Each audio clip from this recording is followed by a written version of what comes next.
Late last April, a mother raccoon moved her 4 kits into a hobbit box that we built. We call it the hobbit box. It's really an owl box or a squirrel box or a raccoon box. But whoever happens to move in there, unfortunately, it's never been successful as an owl box. So the other critters have kind of taken it over periodically. And on this occasion, Mom moved her entire litter in there of 4 little ones. And during the daytime, she was in there full time with them, and she'd go out at night and forage around for whatever she could find, and then come back after, 4 or 5 hours or something like that, and nurse them and take care of them and mainly cuddle with them. Here's a view at night after she's gone, just to kind of give you the lay of the land on the box here. It's not very big, but maybe about like 2 shoe boxes or something like that. And you'll see during the daytime views that once Mom's in there with them, then it's a pretty well stuffed affair where it appears that she's all the way down, kind of sitting or lying on the bottom. And she mainly keeps the little ones up top with her there. And one of the interesting things about raccoon moms, you can see her doing there, is that she handles the little ones with her front, you could call them legs, but I honestly call them arms, because she uses her arms and hands just like we do in a lot of ways, and that she manipulates things with them. And so it's kind of like if you compare this to, say, a deer, where you would never think of them doing anything with arms. Then you sort of begin to think of them as arms and hands. There's some glossy, glistening little baby feet there, and you see that they come pretty well pre-prepared with claws so that they can climb. They could climb by this age. We think that these are probably 3 or 4 weeks old based on the fact that that's about when they open their eyes. These could be a little more than 4 weeks old, because they're opening their eyes, and yet one of them periodically would kind of work its way around with its eyes closed all the time, looked like they hadn't really opened. Another sign is that they open their ears around this, generally the same time, at about a month old or something like that. And these guys' ears have opened up, and so that's just a guess. We're no experts on raccoons and aging them, but there's something like a month old or thereabouts.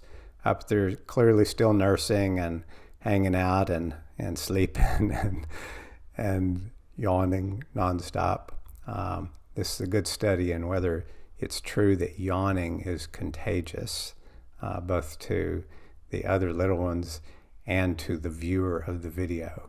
So you can judge that for yourself as to whether yawning is contagious to you, because they do it a little bit in here, and I find that it is contagious to me.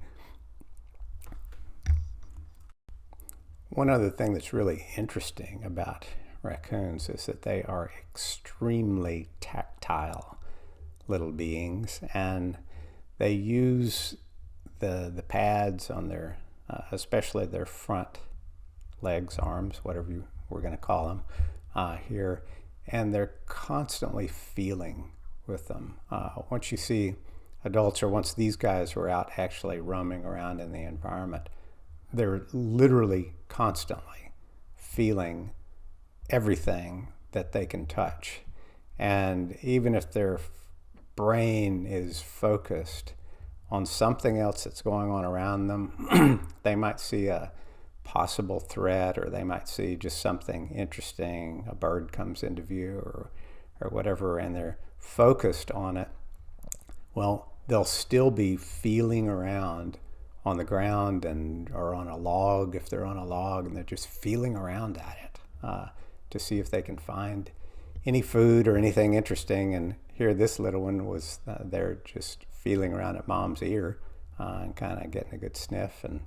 And at times they'll get a little bit too handily, of Mom's face, and she'll pull them away from it because those little claws look like they're probably sharp. And once you see all these guys just sort of clawing at each other's faces and clawing at mom's face, it's frankly, it's a wonder that any of them have any eyesight left. Another funny thing you'll notice about these guys is when they're in a big pile like this, as they necessarily are when they're in this kind of vertically oriented box, is that at times when they're sleeping, it just seems like they don't need any oxygen at all. Like they, sort of like a pearl diver who takes a deep dive down under the pile and doesn't really need to breathe for quite some time. But then at other times, once they decide, I do need to come up for air here, it looks like they're sort of swimming in quicksand or something to try to paddle their way up to the top of the pile and get to where they can breathe again and maybe cool off. Oddly, this day here, it was in late April, as I said, and on April 28th, and it was quite an exceptionally warm day. It was about 86 Fahrenheit out, and the warmest day we'd had in maybe all year, really. And I think they were getting a little bit hot, and Mom was looking like she was getting a little bit hot at times, and she would try and sort of pull herself up to the top of the stack, I think, to cool off. And they did get some cross breeze through this box. It's pretty well ventilated, but when you think about that sort of temperature and being a furry animal and being piled in, 2 or 3 deep here, it's a wonder that they don't all just completely overheat. It's also a bit of a wonder that Mom can actually get any sleep at all, given that somebody, it seems like, is almost always moving, and there's one coming up for air, and it gets to a point where it can actually breathe, and yet, boy, it must be warm in that pile. I think this little guy seems like he's probably got the prime spot here, in that he can breathe, but he's up against Mom, where it seems like everybody wants to be, and this one's sort of got the select little slot right there, and ultimately gets to stay against Mom and gets to cool off, which is, again, kind of prime territory in that box on that day, and seems to sleep calmly, and they're pretty much just hanging out there until it gets into evening and probably well after dark, and Mom will take off again and go out to do her usual nightly run, and then come back and see him again and start it all over again.